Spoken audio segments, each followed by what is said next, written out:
हेने लेके घूमी ना मुंबई में कहाँ लेके घूमबो पार्किंग के बड़ी दिक्कत बा।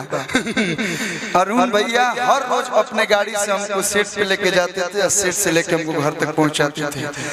और चंदन भैया के रही बात चाहे अरुण भैया के, तो इनका एहसान मेरे ऊपर इतना है कि हम जीवन भर कुछ भी कर देंगे हम नहीं चुका पाएंगे। आज मेरे पिताजी स्वस्थ हैं और मैं अपने पिताजी को अगर अपने सामने देखता हूँ हंसते हुए तो यही दोनों भाई का देन है।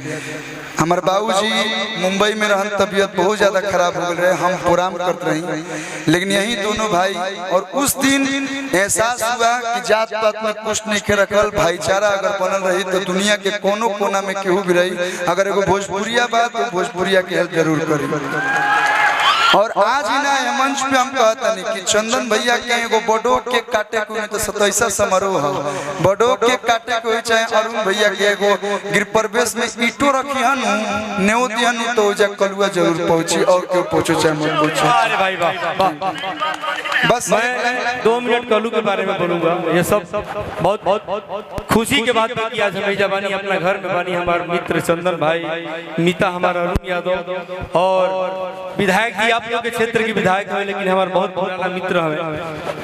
जब प्रतिज्ञा फिल्म ही बनैले रहल बात भाई कलू के, तो शायद हम कलू के साथ 3 फिल्म खेले वाली, दिल भइल दीवाना विजेता, बहुत अच्छा कलाकार और बहुत प्रिय और हमें लड़का के बहुत प्यार करीला।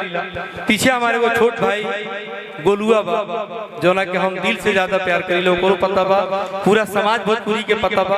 और एगो गायक के हम बहुत ज्यादा प्यार करीले जेकर नाम है छोटू छलिया। बाकी तो 200 से ज्यादा कलाकारन के हम प्यार करीले, जे हमरा लगे आई भगवान उनका के वो हिसाब से दे ले।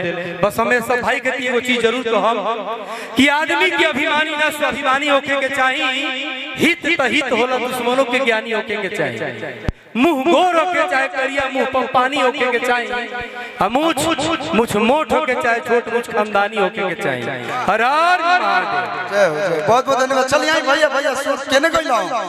अरे भाषण ना होई गाना होई गइले उ हो गइलो, दोनों लोग के कहीं साथे